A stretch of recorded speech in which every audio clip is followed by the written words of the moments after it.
Years ago, when I lived in Massachusetts, I visited a colleague at her home in a Boston neighborhood. She served the local Unitarian Universalist congregation that had been in that neighborhood for centuries, and she resided in the church's parsonage. The parsonage was a large house, built around, I guess, 1830, 1840. There was a few blocks from the church building. It was so large that someone else lived in an apartment on a small wing of the house in the rear. It is unusual for parsonages to have apartments attached, so I asked questions. My colleague told me that the wing had been there for a long time.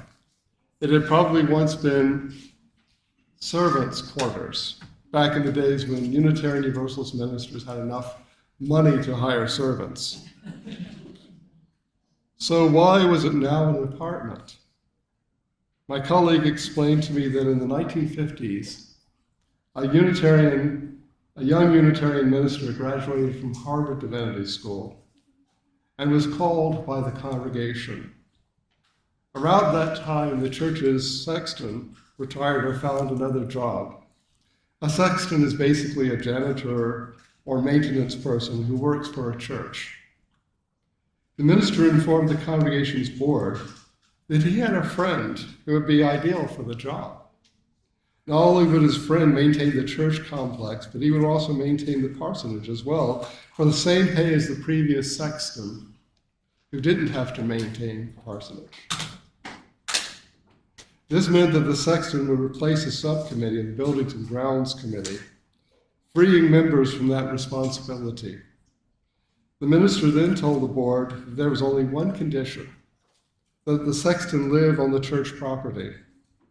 The minister suggested that the wing of the parsonage could be easily and inexpensively converted into an apartment for the church sexton. The board decided to do just that. So the church sexton moved into the newly renovated apartment attached to the parsonage, and the minister lived in the parsonage next door. Eventually, the minister moved on to another church, and the sexton found another job elsewhere. In the 1980s, some of the longtime members revealed they knew that the minister and the sexton were partners. The apartment was created to give the appearance that they did not reside in the same home. The apartment had a door or doors that opened into the parsonage. It was a ruse to cast off suspicion that these two men were a couple, though the sexton did work diligently for the congregation. Remember, this story was set in the 1950s, a time when gays and lesbians had to be secretive about their sexual orientation. Being actively gay or lesbian was a crime everywhere in the United States then. Every religious body shunned gays and lesbians, usually citing biblical scriptures as their rationale. For the Unitarians, and later the Unitarian Universalists, the Bible was less a source of authority than in most religious movements. They relied more on science for their judgments. After all, science was the only source of unbiased truth, wasn't it? Well, not really. The Diagnostic and Standard Manual, the document that classifies mental illness for medical purposes, was first published in 1952, and it stated the gay and lesbian persons suffered from a mental disorder. With science backing up their opinions, Unitarians believed that gays and lesbians were not to be open about their sexual orientation and were not reliable enough to be employed by their congregations. To their credit, though, the members of that congregation in Boston who figured out the minister and sexton were a gay couple kept their thoughts to themselves and did not report them. People in our tradition tend to think for themselves and form their own opinions. Perhaps, though, some were afraid of a scandal if they spoke about their suspicions. In our time, it is difficult to remember that gays and lesbians were invisible until the 1970s. It was considered rude to speak of gays and lesbians in polite conversation. Gays and lesbians could be arrested for going to a bar where people like them just hung out together, and that police regularly raided places like that. A gay minister, and later a lesbian minister, had to conceal his or her sexuality, even in our religious movement. I wanted to, this morning, share some of our history, especially the history of LGBTQ plus people in the Unitarian Universalist ministry, and in our movement at large, especially since this congregation may be in search for a minister to serve next year, and openly LGBTQ plus ministers might apply to serve. You're already a welcoming congregation to gays, lesbians, bisexual, transgender, queer plus people. But this is a reminder of how we got to where we are. This didn't just happen. Our religious body tends to gloss over things, leaving out important details. Makes it appear that we were always completely on the right side, without mentioning the way things really happened. My undergraduate degree is in history. I cannot stand it when people give a glowing historical record that has no basis in fact. I hear that all the time given in histories. And someone once said that all denominational histories are lies agreed upon, or something to that effect. And ours is unfortunately not necessarily lies of commission, but certainly of omission. It is important that we know the truth. If you're new to our religious movement, then you need to know that Unitarian Universalist ministers have the freedom of the pulpit to speak the truth as they perceive it. And you may disagree with me. You have the freedom of the pew as well. That is our tradition. And that freedom was not always there for us, especially when a minister was gay and lesbian. Unitarian, Universalist, and immediately after the merger between the two movements as the Unitarian Universalist Association, in the past, gay and lesbian ministers had to stay in the closet, conceal their orientation, hide their personhood, deny themselves, keep secret lives. Even after our General Assembly passed a general resolution in 1970 affirming that our movement would support civil rights for gay and lesbian persons, most gay ministers knew that they needed to stay silent to remain employed by Unitarian Universalist congregations. Indeed, the first Unitarian Universalist minister who publicly came out of the closet in response to the Stonewall riot, James Stoll, could not thereafter find a congregation that would hire him, and spent his career working in advocacy and justice roles outside of our larger movement. It would take 10 years after the general resolution on gay and lesbian civil rights until an openly gay or lesbian minister would be called by a congregation, predictably at the First Unitarian Church of San Francisco. Was he the first gay minister of a Unitarian Universalist congregation? No. Others had served, but never openly. Every gay minister in our movement who was discovered never served a congregation again before Mark Bellatini. That includes that space between the time we passed the resolution calling for equal treatment of gays and lesbians and the time Mark Bellatini broke the glass ceiling. There were others, though, who did come out of the closet and found positions in denominational work. Most commonly, Unitarian Universalists were afraid their congregations would be known locally as the gay church, or that their membership would dwindle if people knew they had a gay minister. Perhaps the fear that they would be ostracized socially if others knew that they were attending a church where the minister was openly gay. I remember that some of the members of the church I joined in Tennessee in the late 1980s openly joked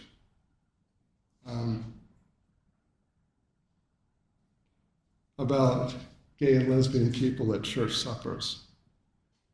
This was disturbing to me because one of the many reasons I found Unitarian Universalism so appealing was that our movement proclaimed equality for gays and lesbians. And here were people telling awful jokes. That people could be honest about themselves, live good lives, and be supported by a religious community that affirmed them and worked for equality was, I felt, a good thing. One of the realities about our religious movement is that sometimes the people who attend General Assembly, our annual meeting that conducts the business of our movement, are among the most radical elements in our community. They may not always reflect the attitudes that most of the people in our congregations share. That is not necessarily a bad thing, because sometimes the radicals need to encourage change and advocacy and need to trouble our souls. Anyway, after the General Assembly passed the resolution for gay and lesbian equality in 1970, the cause faltered because it did not have administrative support. So the UUA General Assembly in 1973 created an Office of Gay Affairs. It took another General Assembly to fund it. In 1975, Arlie Scott was hired part-time as the first director of that office. She was not the best choice. She was not even a Unitarian Universalist. It took her a year and a half in that role for a congregation to invite her to speak. Despite our public positions, our movement was not always tolerant or affirming. Arlie Scott recorded that when she got on the elevator at the UUA headquarters in Boston, people would routinely get off just so they would not ride in the elevator with a lesbian. Apparently, they feared catching the gay. The year 1975 was when the administrative support entity's name was changed to the Office of Gay Concerns. Apparently, our denomination took a long time to realize that the Office of Gay Affairs sounded like a dating service. Anyway, the name of that office has repeatedly changed names. It's now the LGBTQ Ministries. In a sense, that office grew in its scope as we came to newer understandings. It added bisexuality to the list. It took longer, though, to add the word transgender. There was a lot of confusion in society about what that meant. A lot of confusion still exists. Even when I entered Meadville Lombard Theological School, a Unitarian Universalist seminary in 1992, I had never heard the word transgender. Okay, I was 29 and naive, but I didn't even know what it meant. We added transgender to the list, but our movement did not advocate actively for transgender people until around 2005, though about 4 or 5 transgender persons had been fellowshipped into our ministry by then. So the UUA headquarters and the local congregations were not always supportive of LGBTQ plus issues in the 1970s, 80s, and 90s. How did we get here? Several developments changed our religious identity. First, in the 1970s, women started entering the Unitarian Universalist ministry in greater numbers. Feminism empowered women to take roles that might not have been as acceptable or as accessible then. The women entering the ministry were strong in their faith in our movement. They were also persons who knew what it was like to be oppressed just for being who they were. They had to be tough. Unitarian Universalist gatherings and ministers' gatherings in the 1970s were basically like men's clubs, and some male ministers wanted it to stay that way. The women wanted to make space for others to be present, and some of them were lesbians, closeted, maybe out to colleagues, but they were there. And that introduces the second factor. Male ministers were coming out of the closet, not to their congregations necessarily, but to each other. They were forming supportive community. They were encouraging their colleagues to stand up for gay and lesbian rights. Until the late 1980s, most Unitarian Universalist congregations were not very affirming of gay and lesbian civil rights. However, something was slowly changing perceptions. From 1960 to the 1990s, Gene Navius worked in the Office of Religious Education, the Religious Education Department in the EUA, where he was openly gay to his coworkers, eventually becoming director. He gave part of his journey is available online, and he was going to be promoted to director of the Religious Education Department, having served there for, at that point, for about 10, 15 years. And he went into the office of the president of the EUA and told him that he wanted to do this job and that he was gay.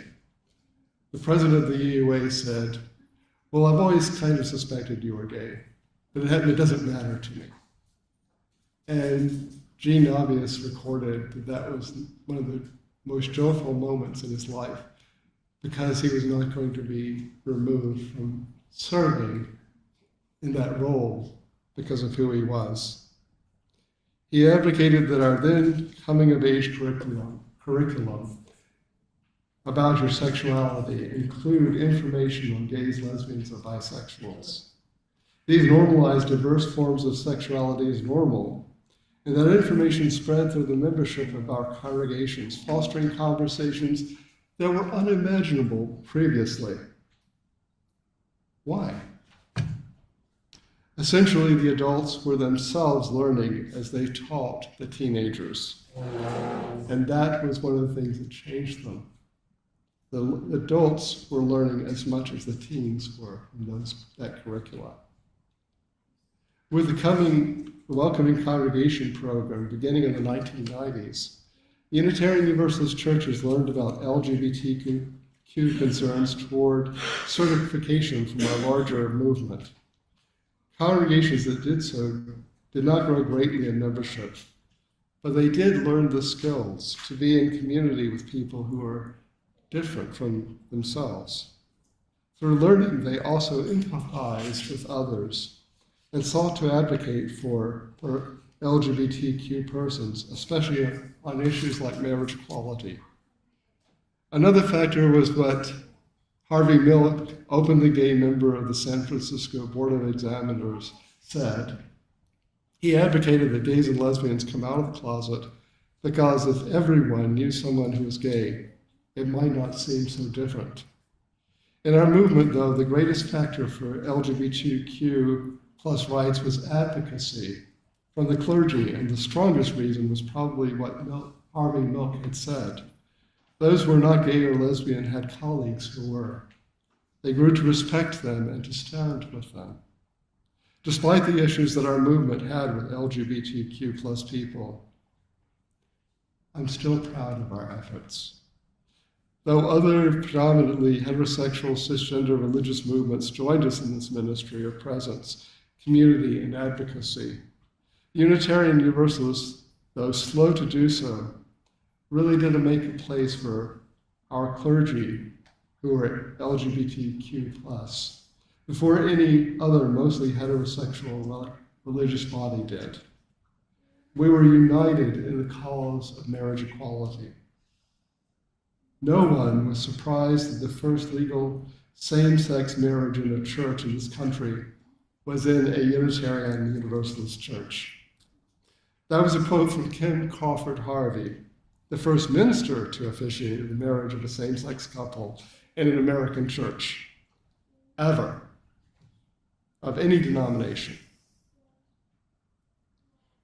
It has been a long road, and I believe, even in these times, that we will eventually prevail in this ministry. It is a matter as spiritual as much as ethical, that all people should be treated as worthy of love. We have the examples of those who have gone before to guide us. May gentleness prevail and our truth empower us to continue making a world where all people may live in joy and safety. This we ask in faith, in hope, and love. Amen.